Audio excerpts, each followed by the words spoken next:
Welcome to Gemara Markings. Today's shiur is Yevamos Daf Lamed Aleph. Don't forget to click on the Daf option in order to view a marked Daf Gemara for today's shiur. If you are not fully familiar with our Gemara marking system and wish to benefit from its great rewards, it is essential that you study all of the introductory material accessed by clicking on the Learn the System option provided on the sidebar of our home page.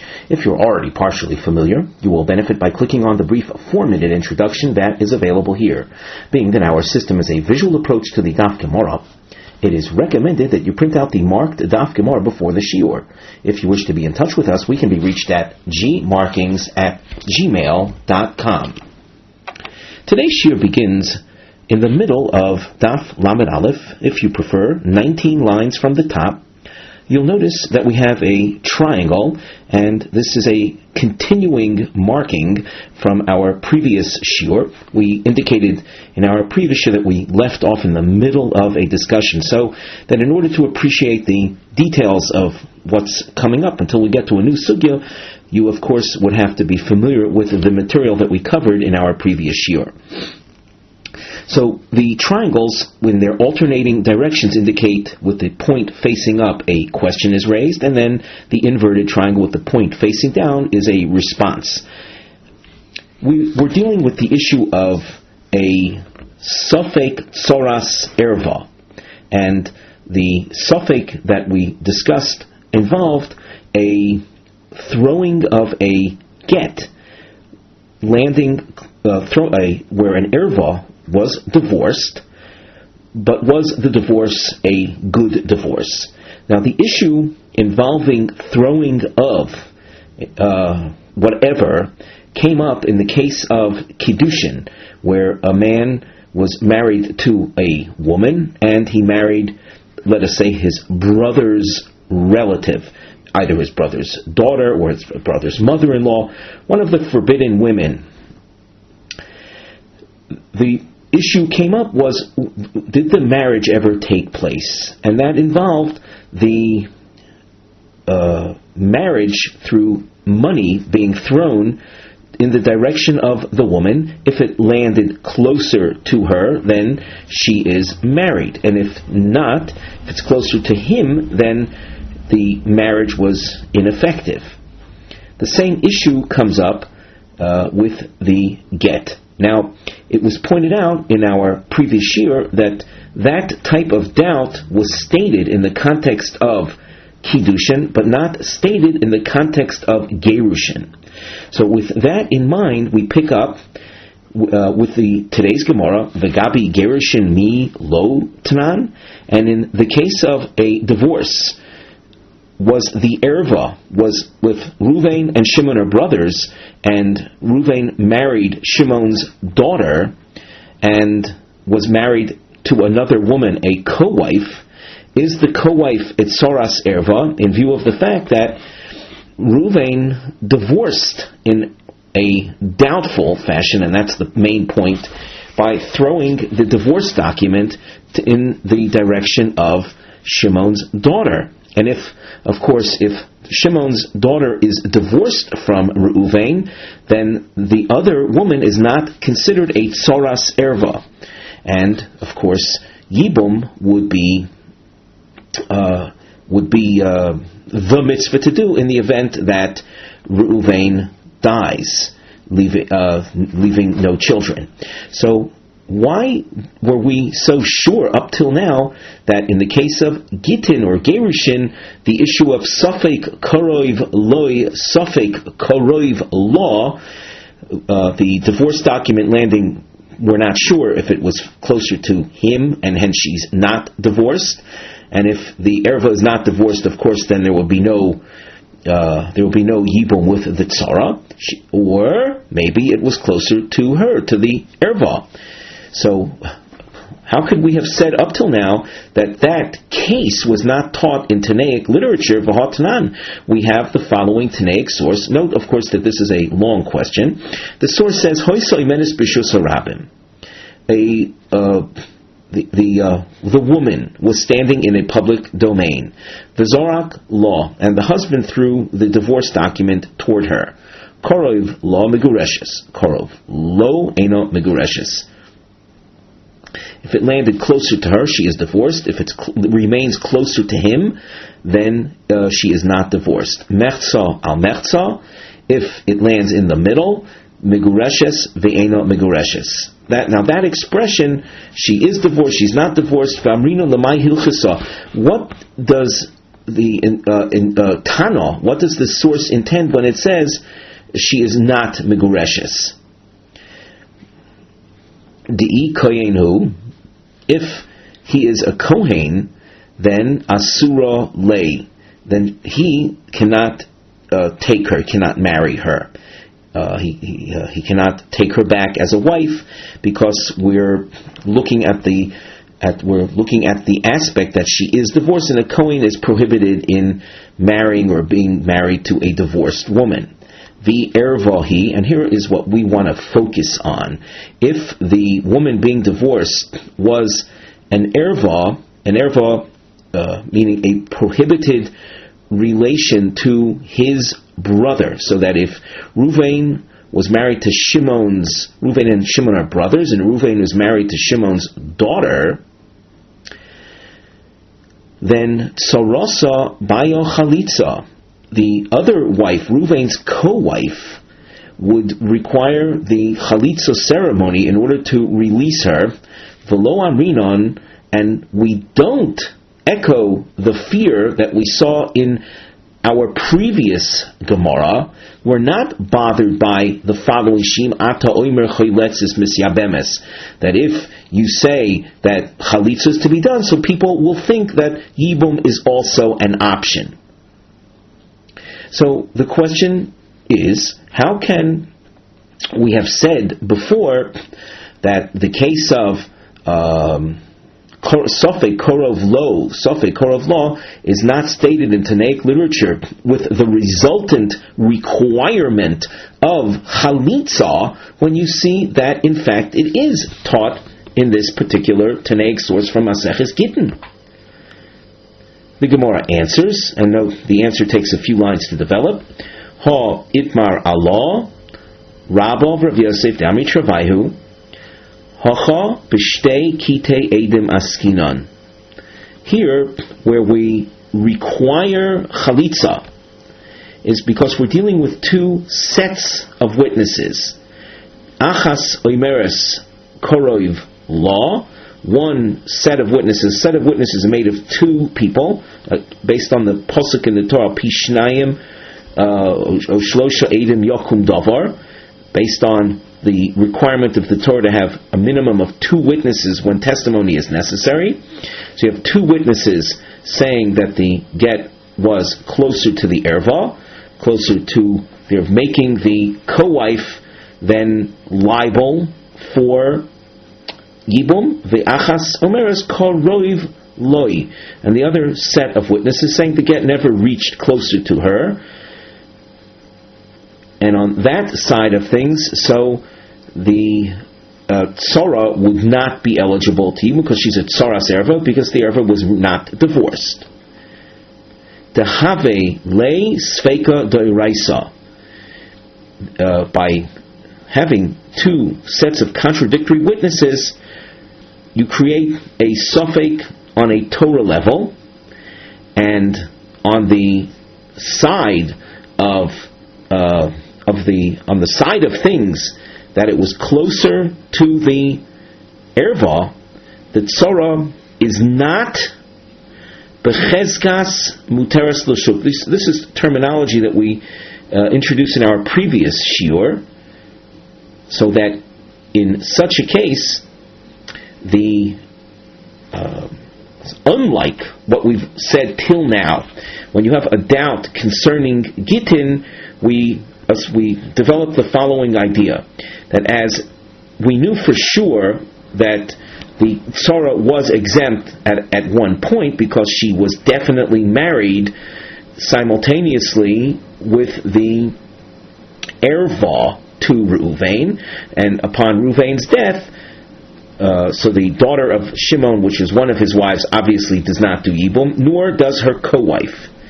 And now, while Reuven was alive, so the tzara had a given status of being muteres lashuk, being muter, exempt from yibum, totally exempt, and exempt from yibum, exempt from chalitza, and muteres, she's allowed to marry out anyone she wants. In this case, though, where you have two competing sets of witnesses, and a set of witnesses, two witnesses, is considered a very powerful institution, we no longer have this cheskas heter lashuk, this status of regarding the tzara, the co-wife, as being muteres lashuk, as being muteres to marry anyone she wants, because there are two witnesses saying that the divorce document landed closer to the erva, and the erva was divorced. And if the erva was divorced, so the tzara, the co-wife, is not a tzoras erva, she's not a co-wife of an erva anymore, and she is bound to the mitzvah of yibum. Hence, the Mishnah from Gittin said, and I should say the Gemara explained the Mishnah as saying she requires chalitza in order to be released from the yibum requirement. In contrast, our Mishnah here in Yevamos, that was mashma, that the tzara is muteres lashuk, she's muteres without anything, she's automatically muteres. After all, our Mishnah did not teach this case of sofek korov lo, sofek korov law, because our Mishnah was dealing with a case of bekas achas, one set of witnesses, one witness saying that it was korov law, one individual witness saying it was korov lo. That doesn't carry halachic weight, and the original status remains. The Havilei Sfeika de Rabbona. It's called a rabbinic level suffix. And on a Torah level, the tzara is in fact becheskas muteres lashuk. Because you only have a singular witness that doesn't have it doesn't carry with it a single person testifying, doesn't have testimonial strength. And you only have one person who's trying to remove her from her heter lashuk. Therefore, the original status overpowers, is stronger, and she remains muteres lashuk. Hence, our Mishnah, which spoke about choletzes v'lo misyabemes, would not be appropriate for a case where there's only one witness, a singular set of witnesses, each individual person taking an opposite stand. The Gemara asks, how do you know that our Mishnah features a case of one set of witnesses in total? Answer, Dumio de Kiddushin, because our Mishnah teaches the case of Sofek Gerushin in the context of Sofek Kiddushin, Ma Kiddushin bekas achas, Av Gerushin bekas achas. Just like the case of the Sofek involving the initial marriage with the erva, was a case of one set of witnesses in total. And again, the case of Kiddushin was he threw Kesef Kiddushin, Sofek Korov Lo, which she wouldn't be married, Sofek Korov Law, where the erva would be married, and the one witness testifying one way, the other individual witness testifying the other way.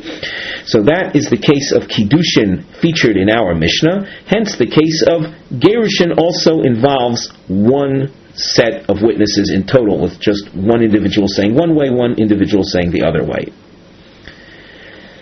The Kiddushin Gufayu Mimayde Bekas Achas, the case of Kiddushin itself, how are you so sure that it's talking about one set of witnesses in total? Vilmo B'shnei Kitei Edim, maybe it's talking about two sets of witnesses. Answer, I B'shnei Kitei Edim, if it was talking about two sets of witnesses, namely, we have Ruvain, who's married to two women. One is an outsider, and the other is the relative of Shimon. Let's say the daughter of Shimon. And we have if our Mishnah was speaking with regard to the initial matrimony of the daughter of Shimon, two witnesses saying that she was married and two witnesses saying that she wasn't married, then the Mishnah would have said, Tisyabeim, upon Ruvain's death, let the tzora do yibum, the ein bekach klum, and there is nothing to worry about. Our Mishnah would not have taught, as it did lo misyavnos, but rather said that the tzora can do yibum and there's no problem, because we would set her up on her chazaka, on her status of being muteres liyavam. After all, we know for sure that the tzara was Ruvain's wife. And if you had two witnesses, one saying that she was not, that the erva was never married, so with that in mind, so if the erva was never married, and we know for sure the other wife was for sure Ruvain's, the outsider woman was Ruvain's wife, upon Ruvain's death she would have done yibum. That's tisyabein. That's what the Mishnah would have said. The Gemara asks, notice this is a long question,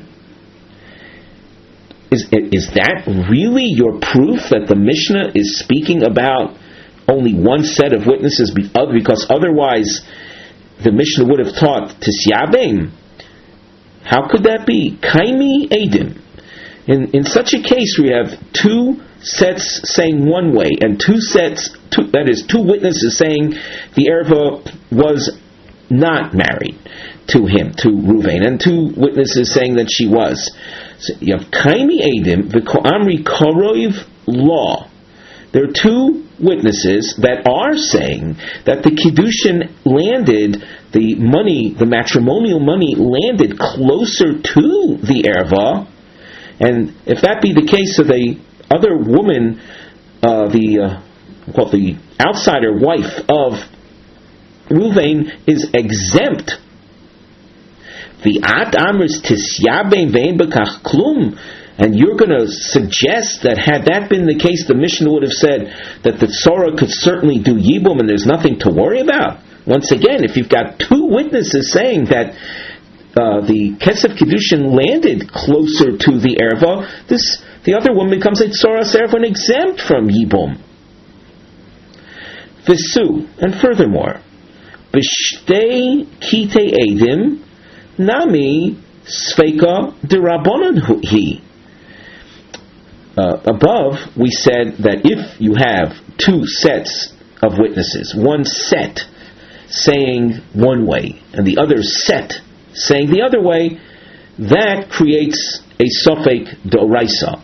And only if you have a total of one set and the witnesses are split, then we call that a sfeika d'rabbanan.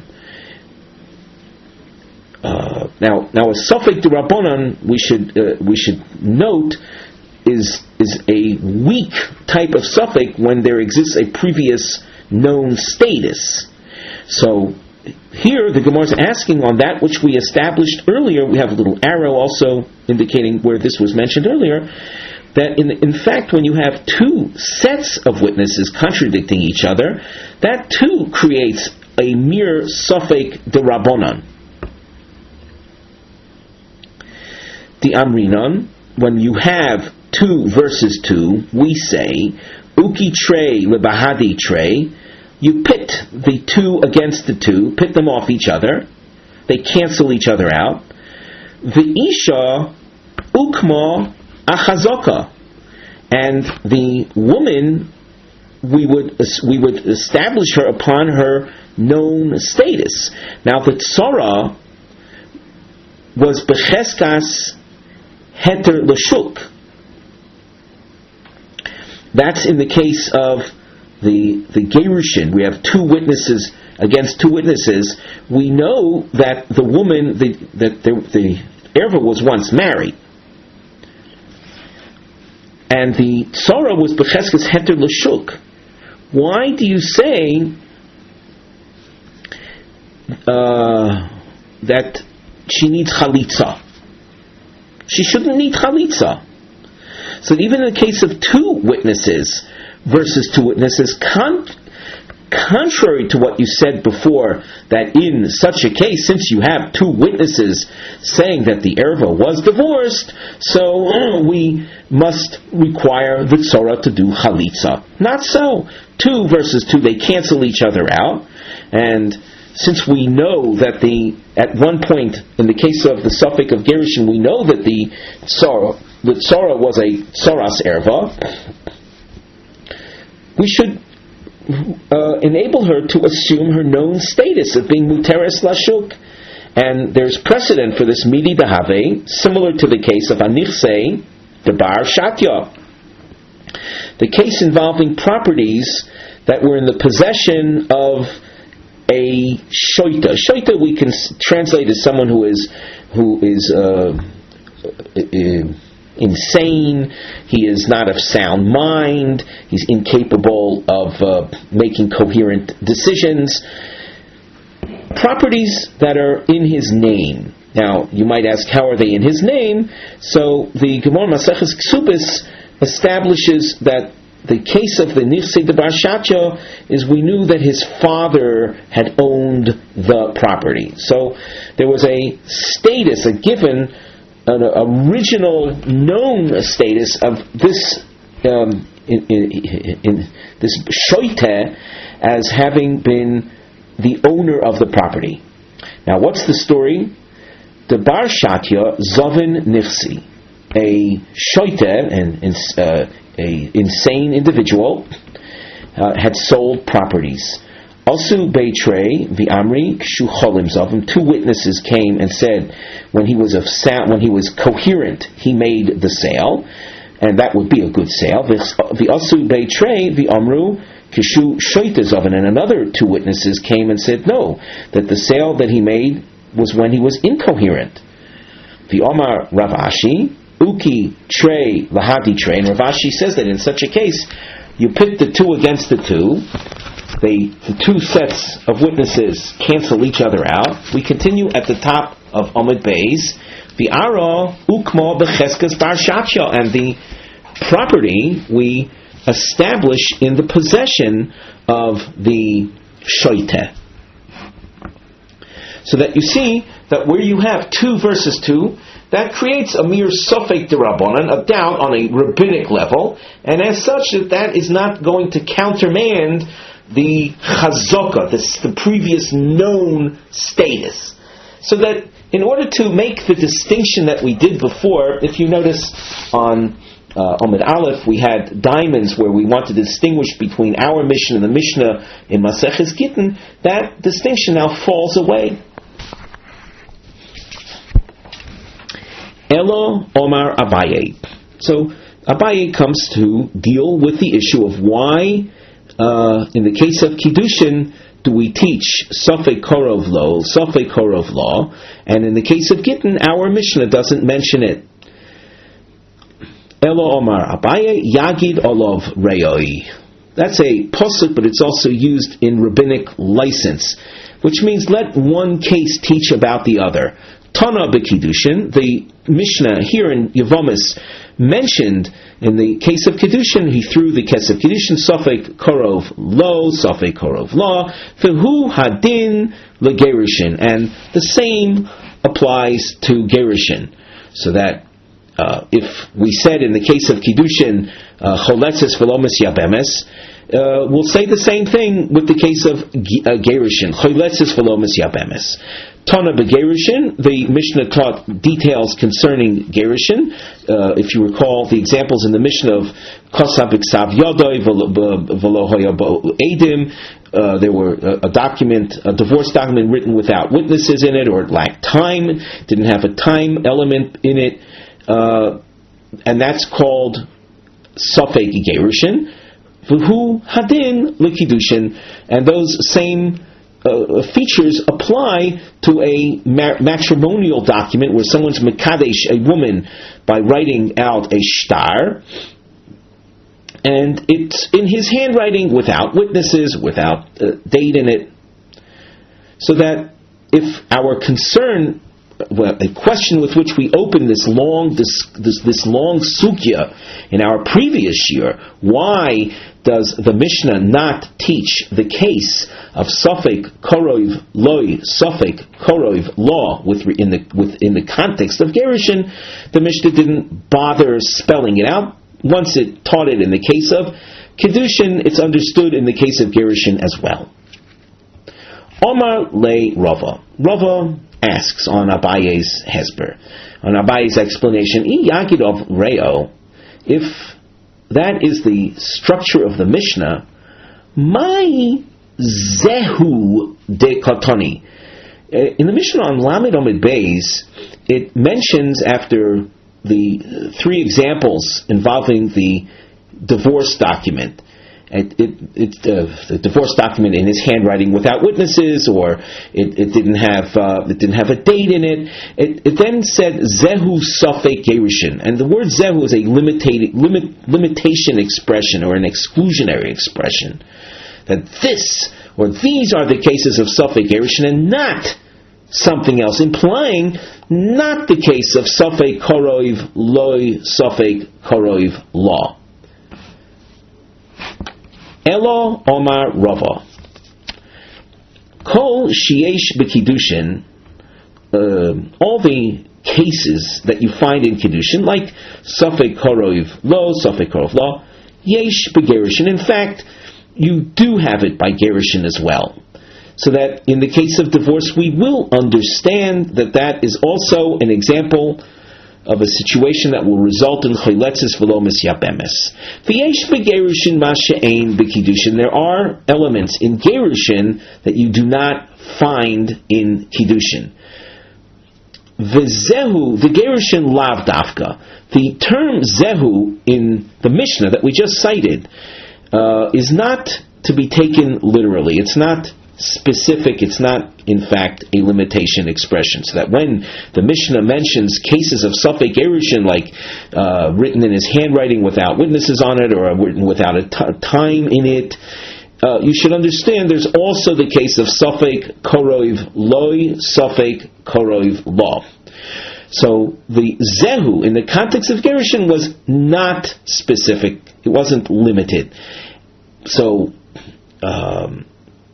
the expression is lav dafka elo mishum detona zehu b'kiddushin, but it's present because in the Mishnah did use the expression zehu safek kiddushin, and in that case, in fact, the word zehu is precise, namely that only the case of Safek Korov Lo has relevance to Safek Kiddushin and not any other cases.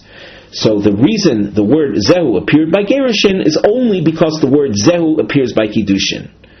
So let's read that again. Let's read these last two lines again. V'zehu de Gerushin lav dafka elo mishum de tona zehu b'kiddushin tona nami zehu b'gerushin. Since the Mishnah used the term zehu by kiddushin where it was necessary, the Mishnah also used the term zehu in the case of gerushin. The Gemara asks, V'zehu de kiddushin lemutei mai. The case, the term zehu. This is the case of Safek Kiddushin. The Mishnah mentioned Safek Korov Lo, Safek Korov Lo. That's Safek Kiddushin. What? To the exclusion of what? Limute Zman Deleka B'Kiddushin. To the exclusion of a shtar, a matrimonial contract that lacks time in it. In other words, the element of time, of a date, written into a marriage document, whereby Mr. X proposes marriage through the document Harayat Mikudeshes Li with this shtar and he hands that to a woman. If it doesn't have a time written in it, it doesn't detract from the validity of the marriage document one iota. In the case of a get, so it creates it lowers the power of the get, and as we saw, that's called Safek gerushin. In the case of a get, it's a doubtful get. But in the case of kiddushin, it's not a problem. Now on the side of the Gemara, we have a topic heading where we've written Lama lo tiknu zman b'shtar kiddushin and erusin mashen kein gittin. Why is the element of time or date not an essential part of a marriage document, in contrast to the case of a divorce document where the presence of time is important? The Gemara will introduce two considerations, two topics, and it's to be understood either or. One concept is peri. Peri is a reference to the usufruct, the benefits that a husband is entitled to derive from properties that his wife brought into their marriage. There are properties that a woman may bring into the marriage that she's given by her father before she gets married, and she brings these properties into the marriage. The husband is entitled to the peri, to the fruits, to the benefits of the property. Now he's entitled to the benefits up till the point that he decides to divorce her. How do we know when he decides to divorce her? So that's when he starts writing up a divorce document. And the issue of date is very important, because when that happens, she then has a claim on any further benefit that he derives after that point in time. And we emphasize the word time, so that it's when a man decides to divorce his wife, and that happens when he considers divorcing her, and we establish that by his writing of a get, we insist on a date being written in, so that we know that's the cutoff point after which the husband, is not allowed to continue benefiting from the peiros. Now this idea of, and of course, if he does, so the wife will then be able to lay claim on that value. Now this idea of peiros, of deriving benefit from properties, has relevance only in the case of a full-fledged marriage. That has no bearing on erusin. Erusin is the first stage in a marriage, which is completed by the consummation of the marriage, which we call nisuin. But at the first stage of marriage, erusin, which is what we are talking about right now when we talk about a shtar is alluded to in the first Mishnah of Maseches Kiddushin, which says b'shloisha drachim, or isha niknes b'shloisha drachim, and one of the three methods of acquiring a woman in establishing the initial stage of marriage is through a shtar. B'kesef shtar or bia, shtar is one of the three examples. However, it's well known that a man has no right to benefit from any properties she is due to bring into the marriage until after the actual nisuin, the consummation of the marriage. So the issue of date in a document has relevance if you say that the whole purpose of the date is to establish a cutoff point from which the husband is no longer allowed to benefit from the properties. That has relevance only in the case of a divorce, not in the case of a shtar erusin, because even after the document is written, the husband has no rights yet. There's another consideration, which in our introduction we note Beis Shema Yechap al Basa Choisai. So let's describe that case. The translation is Yechapa literally means cover for. He might try to hide the facts, cover for Bas Achoso, his sister's daughter. An uncle is allowed to marry his niece. So imagine a case where an uncle married his niece, and especially one's sister's daughter. It could happen that she behaves immorally while married to her uncle. She has intimacy, she conducts intimacy with another man. That's of course an Eishes Ish, and she's doing znus, intimacy with others, and that's punishable by court execution. Now, a man who's married to his niece, in the event that she does engage in that, on the one hand, it's a severe criminal act. On the other hand, it's his niece, and he realizes that once she's caught, she is liable to be executed, and that arouses in him a great deal of compassion and mercy. After all, it's his sister's daughter. In addition to her being his wife, it's his sister's daughter. So maybe on the wife's side of things, he might feel she has it coming to her, but to see his niece be executed, this is something that might overpower him, and he'll divorce her, claiming that the immorality, the intimacy in question took place after she was divorced.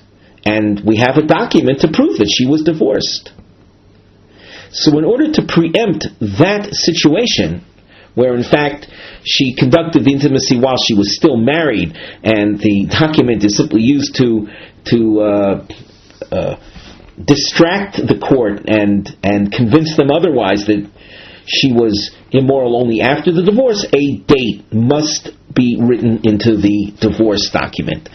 So with the date, so then his ability to claim that the immorality took place after she was divorced, when we see the divorce document with its date in it, and witnesses are telling us about the immorality having taken place prior to the date in the divorce document, so we know that she's guilty, and then that husband / uncle will not be able to cover for her crime. So now let us continue with the Gemara. The Gemara asked, why were they not mitakein? Why did they not establish a zman in kiddushin? Let's see this in the text at the beginning of the line. Umipnei ma lo tiknu zman b'kiddushin. So why did they not establish a date in a document of matrimony? Ha nicha l'ma domar mishum peri. The absence of a date requirement in a matrimony document is understandable according to the opinion that the establishment of date is because of the issue of the usufruct. Arusa les law peri, the betrothed woman, the first stage married woman doesn't entitle her fiancé or her husband to derive benefit from the fruit anyway. That kicks in only later on, after the second stage of the marriage that we refer to as nisuin.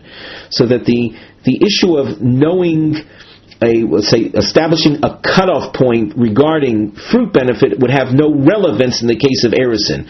Prior to the erisin, he was a stranger, could not benefit from the fruits, and after the erisin, he still cannot benefit from the fruits. Elo lamandi omar mishum bas achoisoi liskinsman.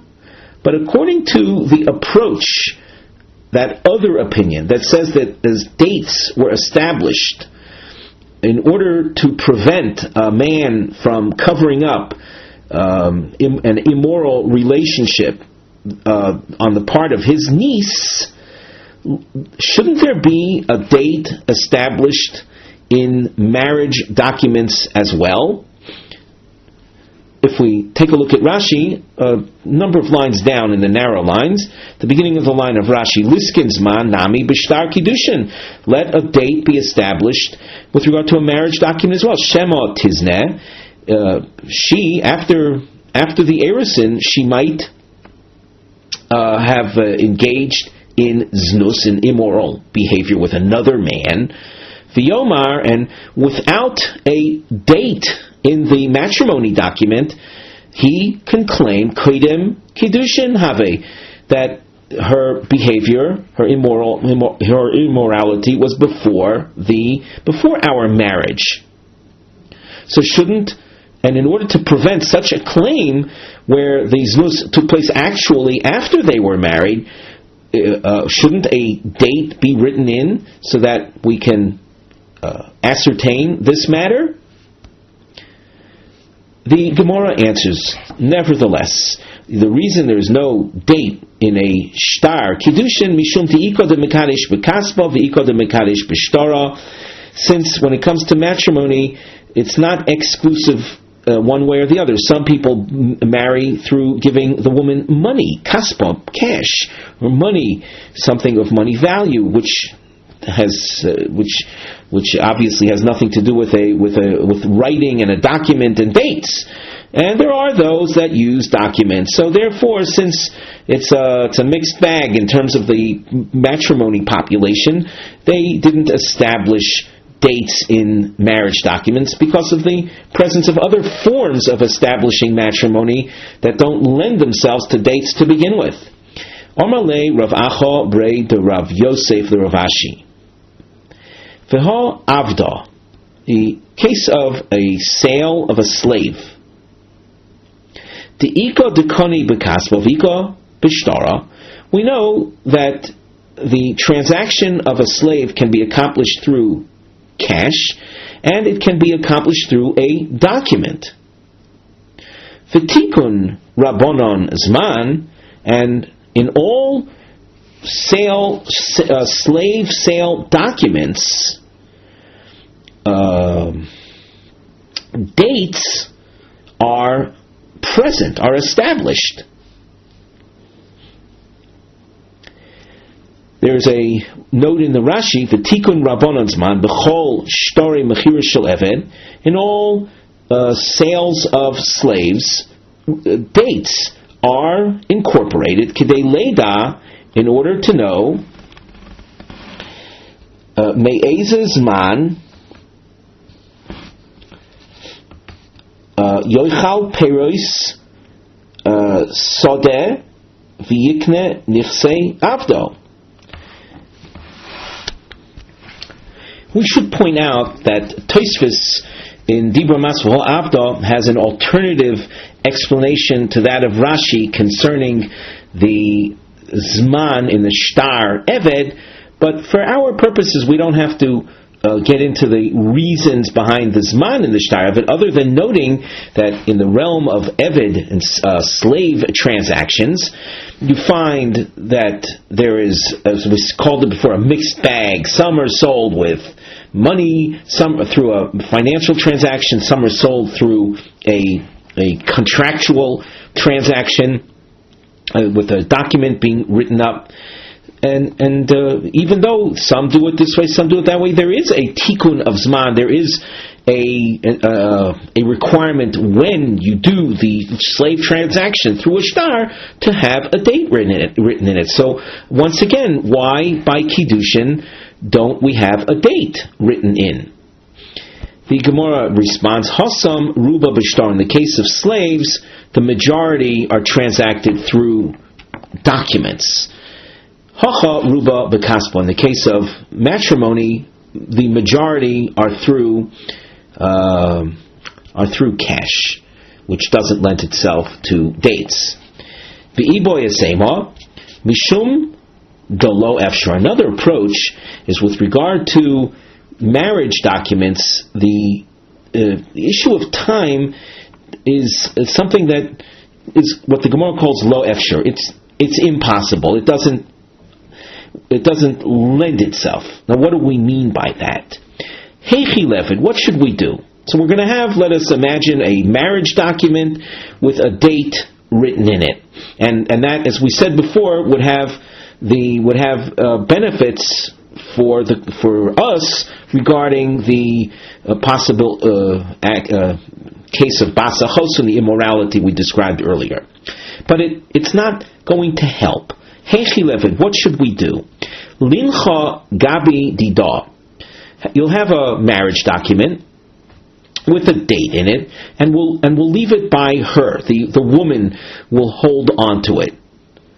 Well, mochakolah, she's going to erase it. Meaning, if she, in fact, after being married, engaged in immorality, in other words, after her formal erusin with the shtar, and it had a date in it, and after that she engaged in immorality, you know what she's going to do? She's going to erase the date, and she'll say, oh yeah, I was with some guy, but it was before I was married. So leaving the document by her is certainly not going to be effective. Lincha gabi didei, to leave the shtar with the date in it by the husband, that's also not going to be effective. Zimnin de basachosohi umechapala. You might have marriages of uncle with niece, and he will remove the date in order to cover for her. Lincha gabi aidim, the suggestion, maybe we should leave it by the witnesses that signed the marriage document. If they remember when the marriage took place, let them come and testify that the immorality took place after her marriage. The elo, if the witnesses don't remember when she got married, zimnin dechazu michtava the asu misadi. The fear is that they'll look at the date written in the document, and only based on that will they come and testify. V'rachmona omar, and the Torah says regarding testimony, mi pihem. That's a posuk, a quote from the posuk. V'loi mi pi ksava. Mi pihem means, technically speaking, the pasuk says al pi shnayim edim, and we learn from the word al pi, that's mi pihem, from their mouths, and not from things they wrote, not from writings, not from documents. So the testimony offered by witnesses must be something they remembered on their own, and not testify based on what they are reading in a document.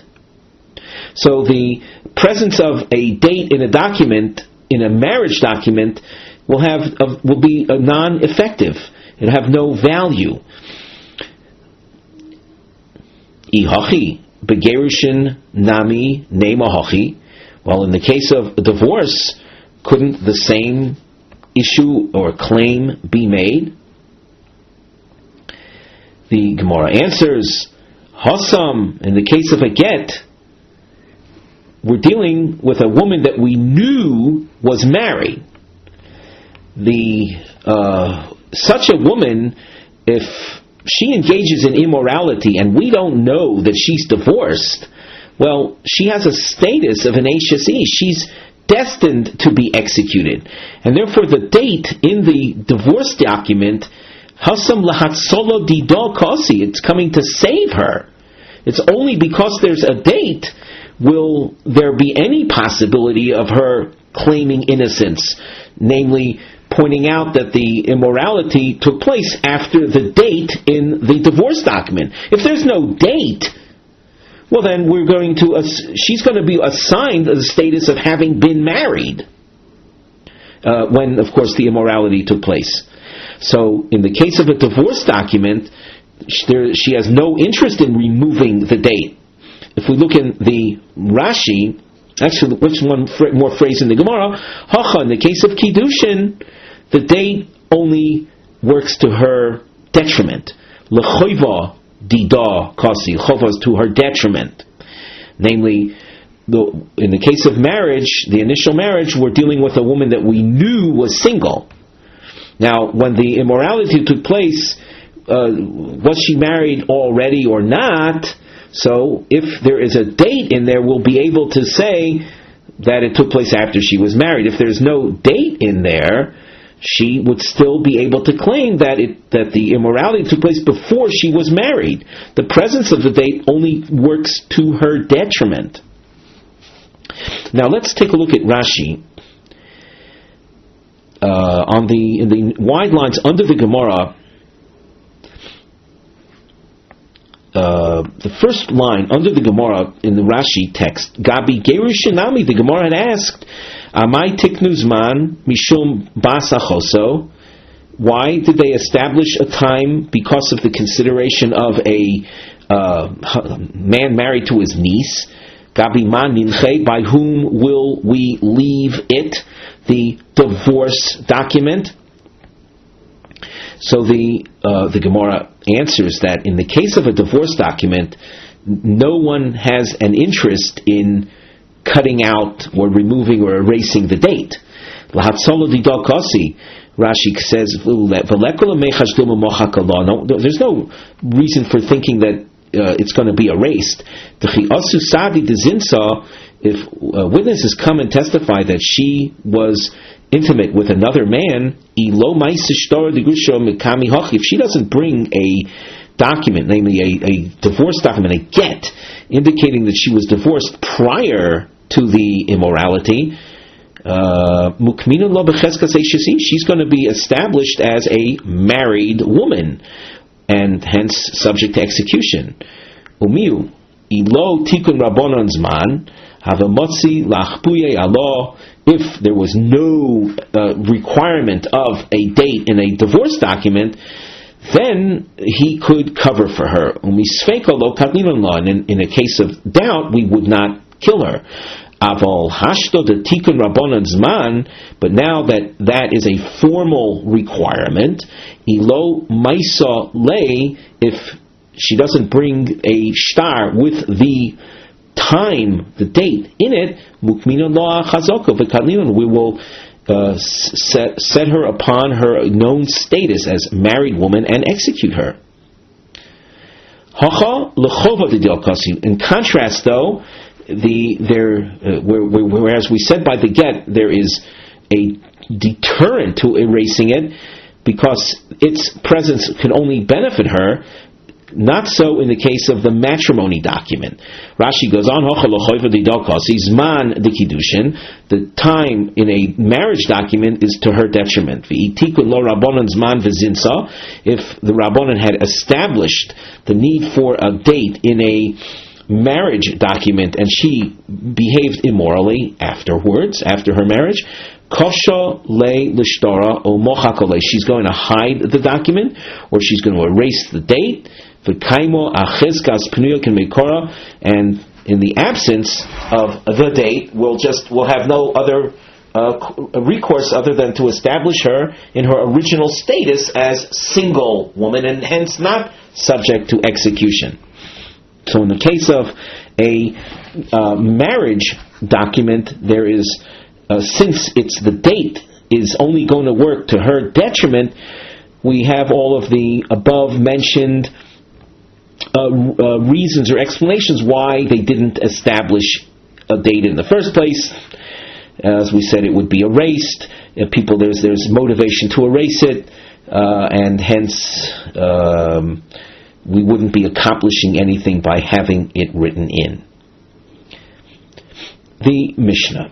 Before we begin the Mishnah, we glance at the side under our topic heading, Isha Shiyeh Sholel Zikas Shnei Yivmin.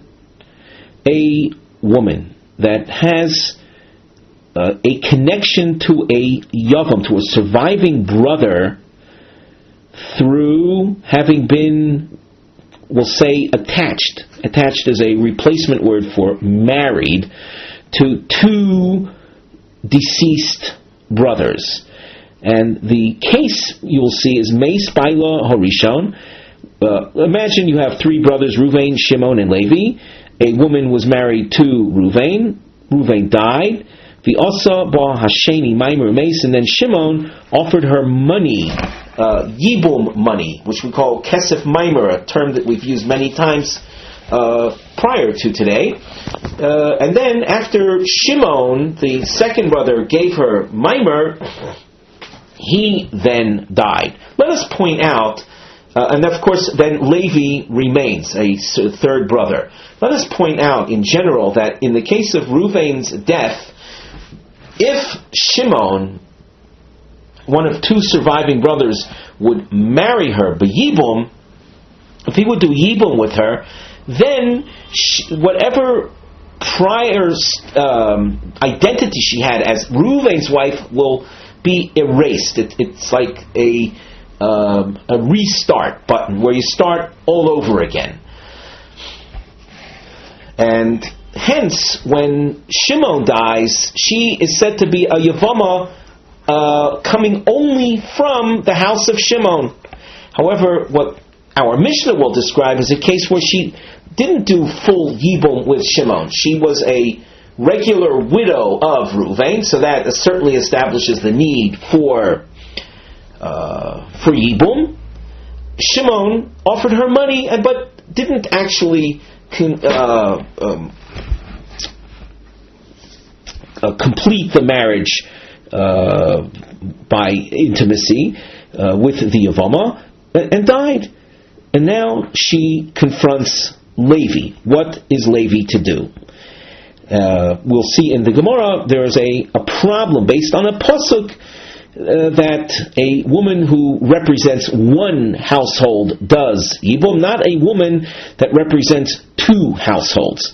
And just to repeat ourselves, in the event that Shimon would have married her and then die, she is representing only Shimon, because Shimon's Yibum to her erases any previous association that she had with Reuven in the context of Yibum matters.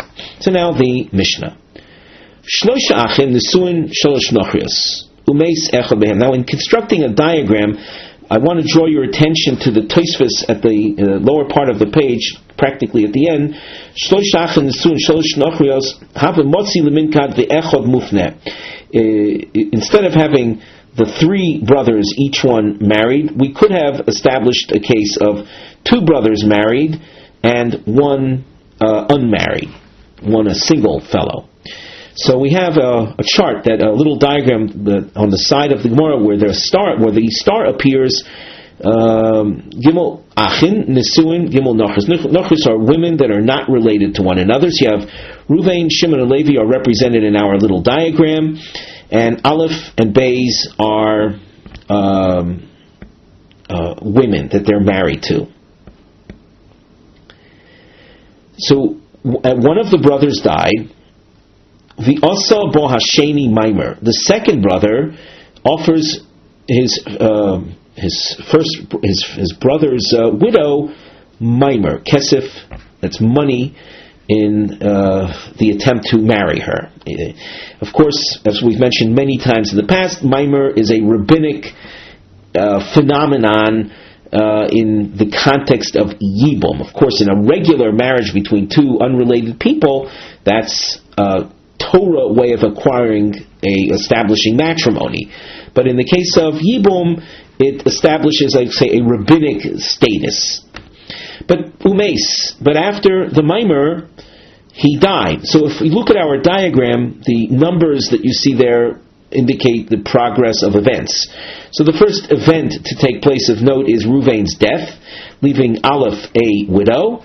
Stage 2, Maimer was done, moving her over to Shimon. And Shimon had his own wife as well. She's called Beis. And then stage 3, Shimon dies. What is the law? Harei elu choltzois veloy misyabmois. These women, that's Aleph and Beis, with regard to Levi, the only option, according to the Mishnah, is chalitza. Shneimar, the pasuk says, umeis echod mehen yevama yavoi oleha. That's the pasuk, and now the drasha. Mi shaleh zikas yavam echod. When is Yibum done? With a woman upon whom there is a connection with, as a result of one yavam. Velo shaleh zikas shnei yivmin, and not a woman upon whom there are two connections. So that in our example, Aleph, with regard to Levi, has a connection to Levi through Ruvain and through Shimon, Shimon having done Maimer with her.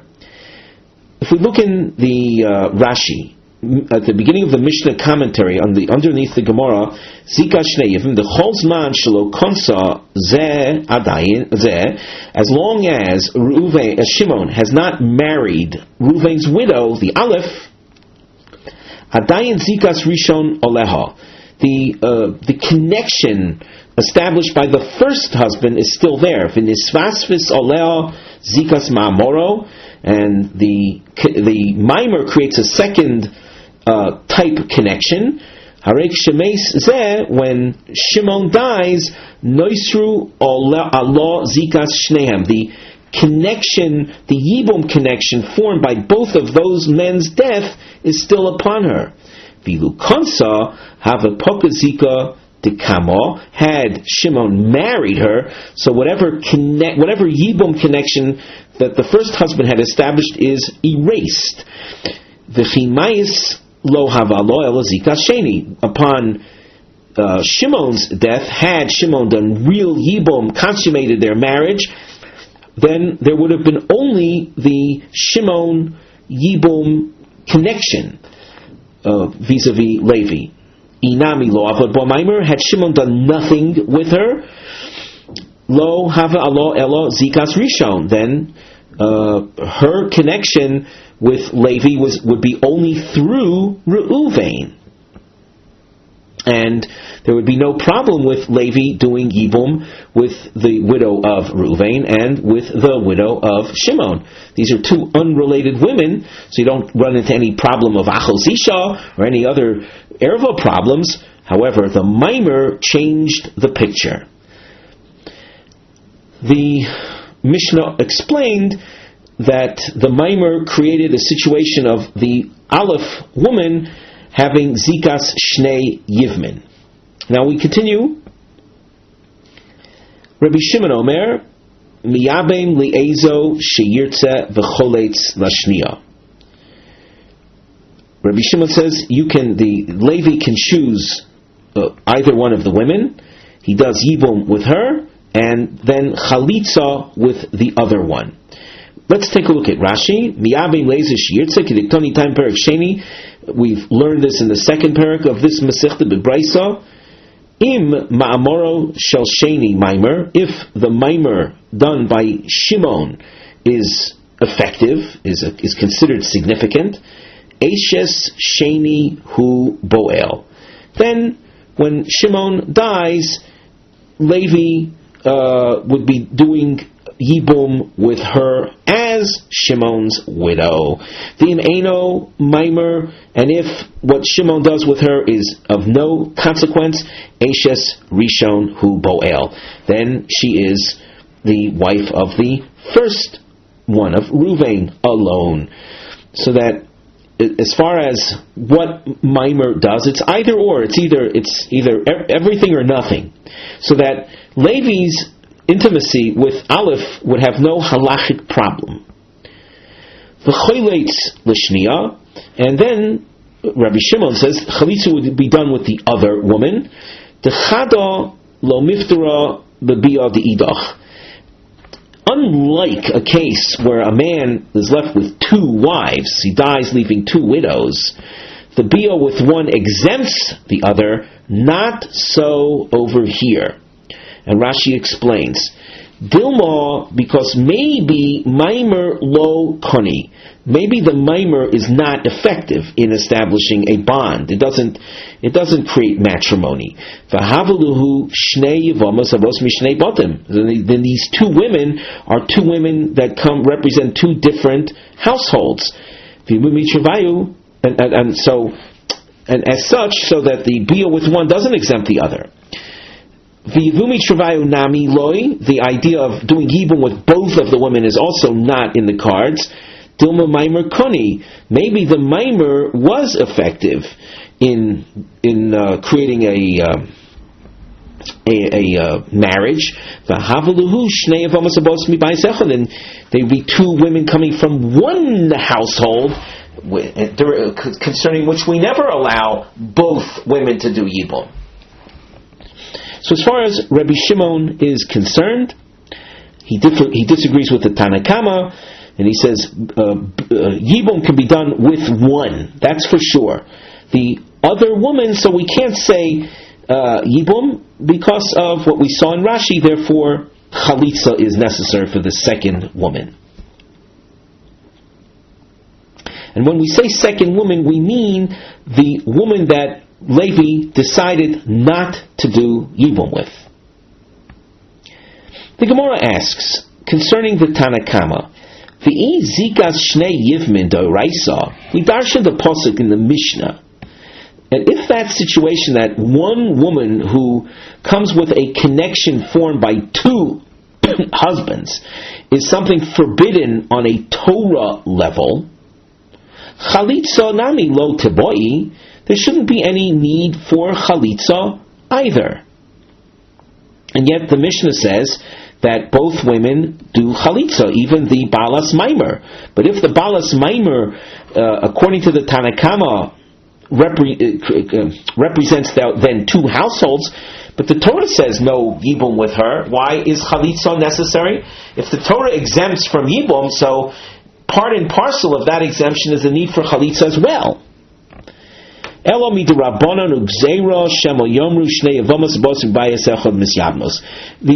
drasha in the Mishnah is really rabbinic, meaning on a Torah level, the maimer does not acquire. And as on a Torah level, these are two women, focusing on Aleph especially, she is only Reuven's widow. And on a Torah level, both women could have participated in Yibum. The rabbis intervened. They made a gzeira because of what people might say. They might get the impression that two Yevamos, in other words, if both women would do Yibum, in the mindset of people, with regard to our case of the Maimer, there are many that would look at them as two wives of Shimon. They're not two wives on a Torah level, because we're dealing with Yibum, and money given to a Yevama doesn't acquire on a Torah level, but in the minds of people, it looks like Shimon dies leaving two wives. And if we're going to operate on a doraisa level, allowing Levi to marry both women, people will think in general that men that die leaving two widows and no children, both women do Yibum. And when that's the case, when a man had two full-fledged wives, there for sure only one wife does Yibum. So let's now read this in the Gemara. The Gemara says, 4 lines from the bottom, Elo midorabanan. The drasha in the Mishnah is only on a rabbinic level, because, as we said, the maimer is not koineh. But in the minds of people, ugzeira, the rabbis introduced a gzeira, a restriction, shemo yomru. If we would have allowed both women to do Yibum, people might come to the conclusion, Shnei Yevamos habois mibayas echad misyavnos. Two Yevamos, two widows that come from one household, that means two real wives coming from two real full-fledged wives coming from survive their deceased husband, both would do Yibum. And that would be forbidden on a Torah level. So the rabbis introduced a rabbinic restriction in our case, where Maimer connected Aleph to Shimon, where both should do Chalitza. The Gemara asks, why are we going in extremes, so to speak? On a Torah level, we said both women are subject to Yibum. On a Torah level. However, on a rabbinic level, we're learning in our Mishnah that both women do chalitza. Why is there no yibum to be done over here? You went from 2 yibums to 0? The Gemara asks, Uniyabim l'chado v'nechlutz l'chado. Let yibum be done with one of the women, and chalitza done with the other. And that way people won't say that 2 widows from one household both do yibum. Here we're not having both doing yibum. The Gemara answers, Gzeiro shemo yomru. People might say bias echad miktsasai bonui, and we continue at the top of Lamed Beis Amud Aleph, umiktsasai chalutz. Rashi explains on the top of Lamed Beis Amud Aleph, People will think, B'shnei Yevamos havos mibayis echad chado misyabemes v'acheres cholsa. If we have in our Maimer story, Shimon dies leaving a balas Maimer, Reuven's widow, and his own regular wife. If you're going to say that Levi does yibum with one, and chalitza, people are going to think that, in general, a man that dies leaving two wives, two regular wives, one does yibum and the other does chalitza. And that's not true. On a halachic level, when a man dies leaving two wives, you do yibum or chalitza with one and the other nothing. So if we're going to follow the suggestion of the Gemara, people are going to get the impression that a man who dies leaving two regular wives, this is the procedure, yibum with one and chalitza with the other. And we don't want people to come to that conclusion. As we said, it's halachically inaccurate. The Gemara says, Yevamos, so let people think that. Like, what's the big deal? What's the worst case scenario? A man dies, leaving two wives, and the surviving brother marries only one of them, and the other one they do a shoe removal ceremony. What's so bad about that? The Gemara says, if that's what would happen, and the order here is of central significance, if first Levi would do yibum with one of the women, and then chalitza with the other, there's really no problem. There's no catastrophe involved. Here, they have a doraisa level problem. If we would suggest, like the Gemara said earlier, that instead of doing two chalitzas, do yibum with one and chalitza with the other, the surviving brother might reverse the order. He might do chalitza with one and yibum with the other. And in a case of two real wives, you have a doraisa problem, a Torah level problem.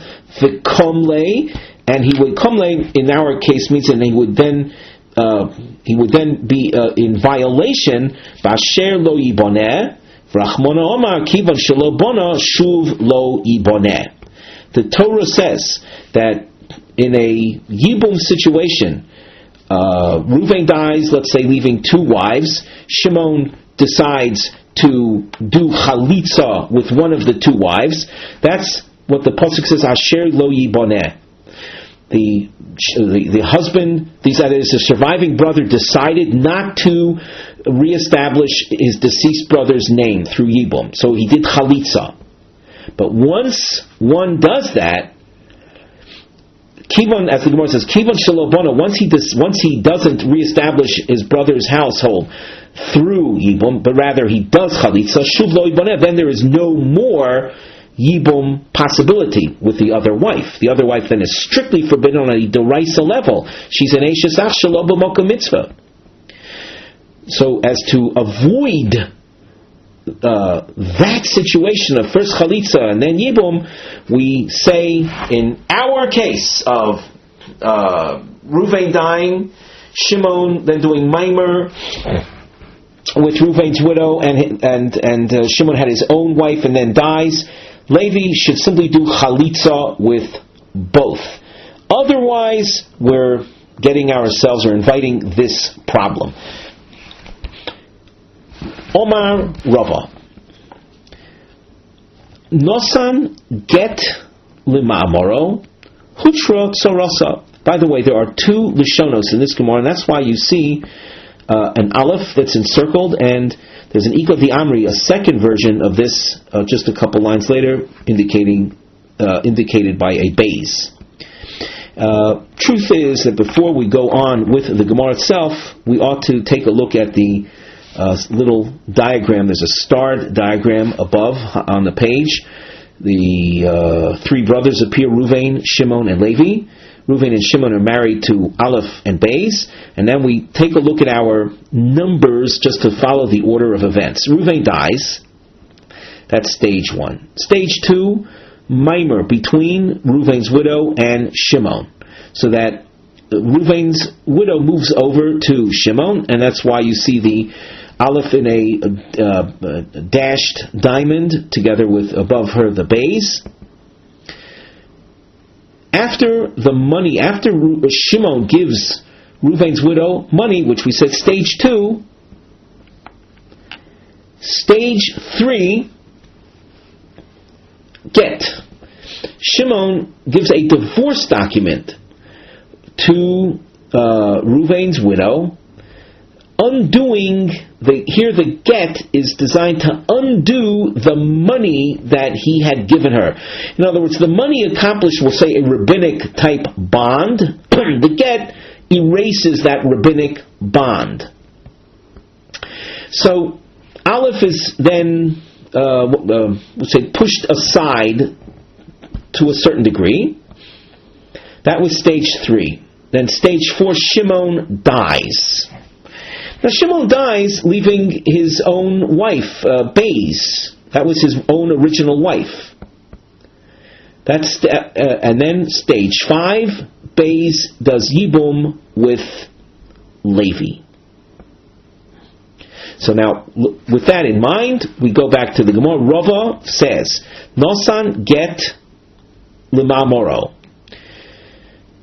If Shimon, after having done Maimer with Reuven's widow, he then gives a get to her, Hutra Sarasa, the little letters that you will see in our Gemaras correspond to the letters in diamonds on the chart, the respective women. So that if Shimon undoes the Maimer that he had done with Reuven's widow, so then the Tzara, the regular wife of Shimon, can do Yibum. Now, this is in contrast to the Mishnah, where if there was no get featured in the Mishnah, in the Mishnah we saw that upon Shimon's death, after having done Maimer with Reuven's widow, leaving those 2 women, so both would do Chalitza. Here, since the Maimer was erased, that just the situation was reverted to the pre-Maimer situation. So Shimon dies, leaving only his own wife, so she does Yibum with Levi. Avol, the first lashon of Rava tells us, he asura. The widow of Reuven, though, even though the Maimer was erased, and you might have thought that that woman Aleph is simply the widow of Reuven, why shouldn't she do Yibum with Levi as well? So the first lashon of Rava says no. That Aleph lady is asura. She cannot do Yibum. The mechlefa bebalas get. She could be confused with another case of divorce document. Again, we're dealing with Yibum divorce documents, which is it's a rabbinic realm. However, there is a concept on a rabbinic level of a Yavam surviving brother giving a get to a Yevama designed to undo the Zika, the connection, the Yibum connection. The get we described in our Gemara was a get that was designed to simply erase the money transaction, the Maimer. But there is a more, let's say, intense type of get that is designed to undo the Zika itself. And when that happens, so Yibum is no longer an option. Yibum cannot be done. Only Chalitza is an option. So we say that once a woman receives once a Yevama receives a get, even if it's only to erase the Maimer, the money aspect, we're not going to let her do Yibum as a widow of Reuven, because her situation could be confused with her having received a get designed to undo the Zika. And that kind of get, in fact, stops the Yibum process from continuing. And then only Chalitza is an option. Ika the Amri. Omar Rava, nosan get lemamoro, hutro afilu hi. The second version of Rava tells us that the Maimer that was erased by the get, that Shimon gave her in stage 3 actually erases the mimer and sets her back to her original status. That's the Aleph woman is reset as a simple widow of Reuven. My taima, and why is she muteres as well to Levi? My de'ovad ba, that which Shimon had originally done, namely the mimer, shakle, he took it away, he now removed that. So that she is, as we said, only a widow of Reuven. So according to the second version of Rava, in the scenario described in our diagram, Levi would be able to do Yibum with both Aleph and Beis. Aleph, a widow of Reuven, and Beis, the widow of Shimon. Before we conclude, let us remind you that if you wish to be in touch with us in order to access marked Gemaras, we can be reached at gmarkings@gmail.com. With that, we conclude our shiur for today.